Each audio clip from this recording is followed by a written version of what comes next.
Alô, alô, YouTube! Países são coisas estranhas. Alguns são enormes, outros muito pequenos, tipo basicamente uma cidade ou até uma quadra.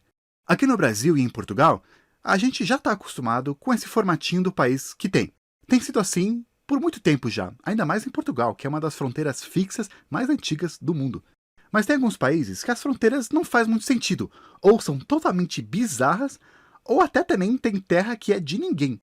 Eu sei que muitos canais já falaram sobre isso, mas alguns de vocês pediram e eu decidi fazer a minha própria lista das 10 fronteiras mais bizarras no mundo. E veja até o final para poder descobrir como talvez você pode alegar uma terra e ter seu próprio país. Bora lá! Alguns países, ao invés de serem tipo redondinho, quadradinho, bonitinho, eles têm um pedaço que se estica quase como se fosse um rabo ou um outro braço. Isso é chamado em inglês de panhandle. E sabendo sobre isso, vamos ver o nosso primeiro caso, a Índia. Olhando para a Índia, parece até que é normal, até você perceber esse cantinho aqui, um grande pedaço que é um pouco menor do que o estado de Goiás, que está separado, se conectando com o resto do país somente por essa faixa aqui pequena. Tem uma hora que esse corredor é tão estreito que só tem 23 km de largura.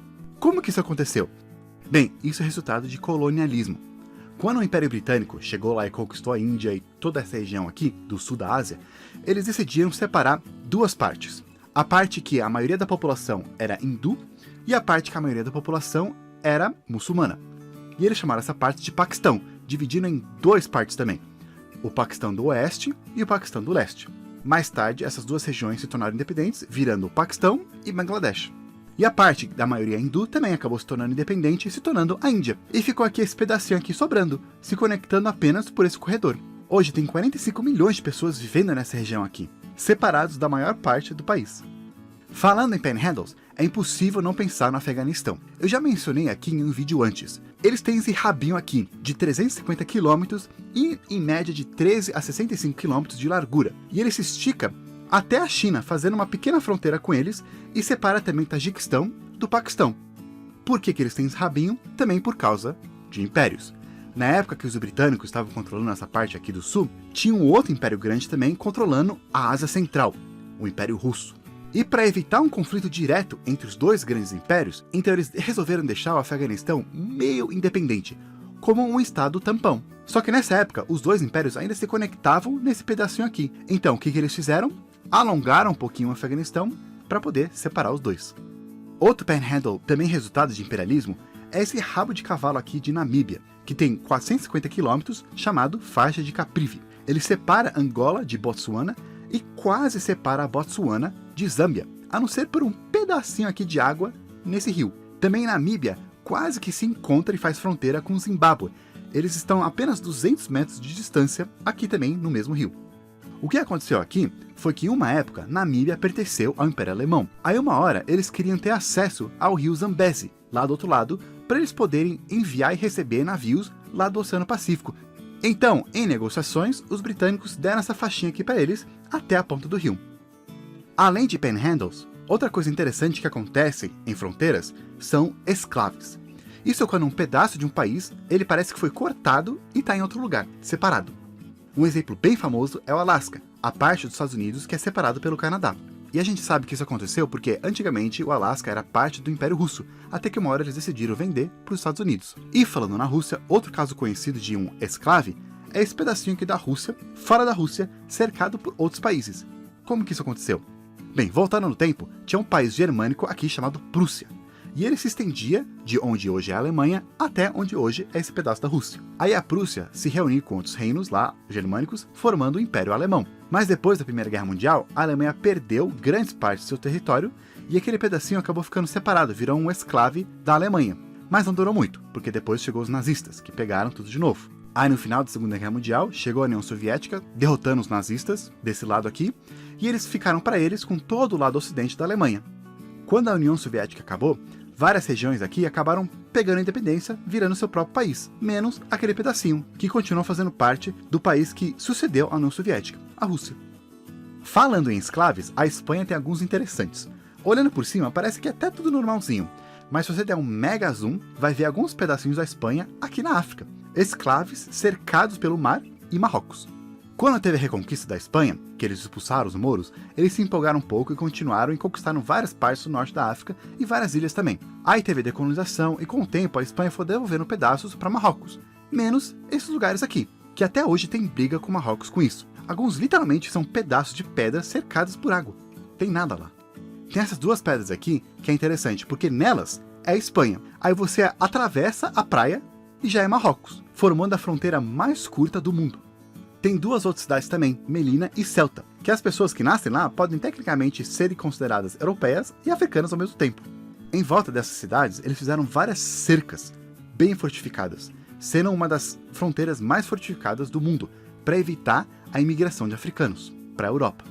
Melilla e Ceuta são as duas únicas cidades da União Europeia que estão na África.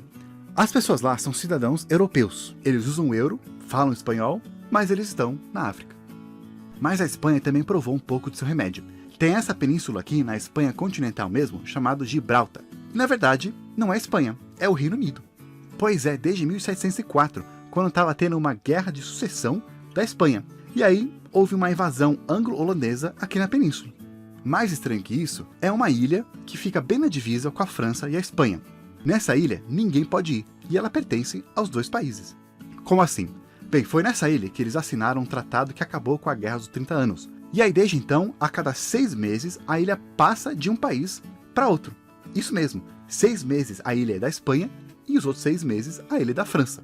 Tem até uma cerimônia de transferência de posse e tudo. Desde que foi assinado o tratado, a ilha já foi transferida mais de 700 vezes. E isso faz com que, tecnicamente, as fronteiras da Espanha e da França mudem todo ano, até hoje. Mas voltando lá para aquelas escravas da Espanha, elas também podem ser chamadas de enclaves. O que é isso? É um pedaço de terra fora do país também, mas ele é totalmente cercado por somente um outro país. Um exemplo mais claro é essa cidade aqui da Espanha, que é totalmente cercada pela França. Mas talvez os enclaves mais conhecidos são dos países aqui que terminam com estão. Só de olhar aqui, parece que alguém chegou lá, socou e quebrou os países em pedacinhos. Um mega resumo do porquê que isso é até hoje é por causa de Stalin, que adorava brincar com fronteiras. Tem 8 diferentes enclaves aqui. Um dos mais estranhos é em Sok, um território de Uzbequistão, dentro de Quirguistão, mas 99% da população é etnicamente Tajik. Outro caso bizarro é esse quadradinho aqui bem pequeno, a vila de Barak, que é parte de Quirguistão. Mas o território em volta foi ocupado pelo exército de Uzbequistão, tornando então essa vila um enclave de Quirguistão. Lá não tem nada, não tem banco, não tem governo, só tem uma lojinha onde as pessoas podem trabalhar. E os moradores já até pediram para o governo de Quirguistão autorização para eles voltarem para o seu país. Mas o governo não deixa, porque eles têm medo que, se as pessoas saírem de lá, aí então o Uzbequistão vai tomar conta de tudo. E eles não querem perder nem um pedacinho mais. Mas até que esses enclaves são normais, viu? Diferente desse caso aqui na Península da Arábia. Tem essa vila aqui, que faz parte dos Emirados Unidos Árabes, com mais ou menos 40 prédios. Essa vila era na verdade um enclave dos Emirados, sendo totalmente cercado por Omã, em uma região que vive em torno de 3.000 omanenses. Mas essa região de Omã também é um enclave, sendo totalmente cercado por um outro país, os Emirados Unidos Árabes. Ou seja, é Emirados dentro de Omã, que está dentro de Emirados. Se a gente for olhar aqui por cima, dá para ver que aquele pedacinho no norte também é Omã, e no sul é o resto de Omã. E o que achei interessante é que é totalmente possível, se você quiser, viajar de Omã para Omã, e nessa viagem você vai sair de Omã, entrar nos Emirados, sair dos Emirados, entrar em Omã, sair de Omã, entrar nos Emirados, sair dos Emirados, entrar em Omã, sair de Omã, entrar nos Emirados, e finalmente sair dos Emirados, entrar em Omã, trocando de países umas 6 vezes, e percorrendo um pouco mais de 100 km, um quarto do caminho de São Paulo para o Rio. Mas agora, quem talvez deve ganhar o troféu dos enclaves mais bagunçados é a Holanda e a Bélgica. Dando um zoom aqui, você se depara com isso. Além de tudo ser quebradinho, também dá para ver que tem enclave dentro de enclave. Um pedaço da Holanda dentro da Bélgica que está dentro da Holanda. O motivo disso é uma longa história, começando com um duque holandês que deu um pedaço do seu território para um lorde belga, lá no final do século XII. Mas aí passou muito tempo, teve guerra, teve não sei o que, e nada muito foi acertado. Somente em 1998 que eles oficialmente determinaram as fronteiras. O legal dessa região aqui é que tem várias marcações para você poder saber exatamente onde o país termina e outro começa. Mas pelo menos, diferente lá de Omã e os Emirados, o povo aqui, eles fazem parte da União Europeia, fazem parte da zona do euro e do espaço do Schengen. Ou seja, eles podem sair e entrar como se estivesse entrando em outro bairro. Mas ainda tem algumas diferenças, como por exemplo, tem 2 nomes diferentes da cidade, tem 2 empresas de correios, 2 igrejas, 2 empresas de ônibus, 2 idades legais para beber e até 2 maioneses diferentes. O engraçado também é que essas fronteiras passam por tudo. Elas cortam ruas, fazendo com que seu vizinho seja morador de um país diferente, cortam lojas e restaurantes, estacionamento, você pode estacionar em 2 países ao mesmo tempo, corta até casas, você acorda na Bélgica e toma café da manhã na Holanda. E essas casas que a fronteira passa no meio, para você saber de qual país que a casa pertence ou qual governo que ela presta contas, é só olhar para a porta da frente. O país que a porta estiver é o país do apartamento. A não ser essa casa aqui, que a linha literalmente passa no meio da porta, fazendo com que a casa tenha 2 campainhas, 2 números e 2 endereços. Mas pelo menos eles têm endereço. Tem alguns lugares que não tem nenhum, que é terra de ninguém. Bem, mais ou menos. Vamos voltar lá para a África, olhar a fronteira do Egito com o Sudão. Tem essas marcações aqui e esses pontilhados. Por que é isso?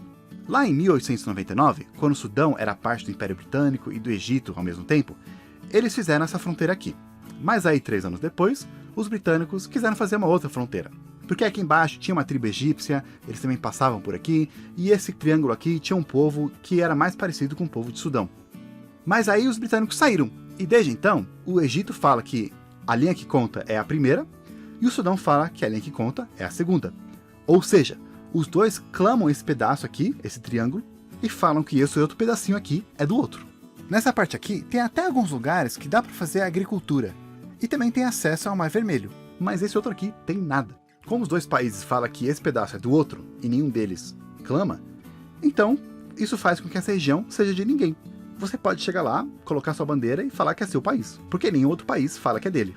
Teve até um americano e também um indiano que fizeram isso, mas é claro que nenhum outro país reconhece essa micronação dele. Agora, outra terra de ninguém é a Antártica. Aqui também é um pouco complicado. Quando o Império Britânico descobriu aqui, eles falaram que tudo era deles. Mas aí, eles não fizeram uma colônia lá, né? E então, um tempo depois, eles deram um passo para trás e falaram que o que era deles era somente a costa que eles exploraram, indo até o centro do Polo Sul. Aí também chegou a França, pegou um pedaço para eles, depois a Noruega, até os nazistas. Depois, as ex-colônias britânicas, quando ficaram independentes, pegaram aquele pedaço que é mais perto delas. E também chegou a Argentina e o Chile, também pegando um pedaço para eles, que na verdade esses pedaços transbordam entre si. Depois veio os Estados Unidos e a União Soviética, e eles basicamente se deram o direito de alegar um pedaço para eles também. Mas até hoje ninguém fez. Em 1959, todos esses países, com alguns outros, eles fizeram um tratado, fazendo do continente mais ou menos um território internacional, uma herança para a humanidade, que nem é a Lua, o espaço ou partes do oceano. Só que o tratado, ele tem uma cláusula que fala que, legalmente, nenhum deles renunciou nada que eles tinham clamado antes. Então, tipo, todo mundo age como se fosse da humanidade, mas tecnicamente não é. Apesar de alguns países que não tinham alegação antes falarem que sim, é de todo mundo. Aliás, esse pedaço aqui é alegado por ninguém, sendo então o maior pedaço de terra do planeta que não pertence a nenhum país, até agora. E é isso aí, a minha lista das 10 fronteiras mais estranhas por aí. Quais outros exemplos eu esqueci que fazem parte da sua lista? Comenta aí que quem sabe eu inclua num vídeo futuro, numa parte 2. Mas por enquanto eu vou ficar por aqui e eu vejo vocês na próxima.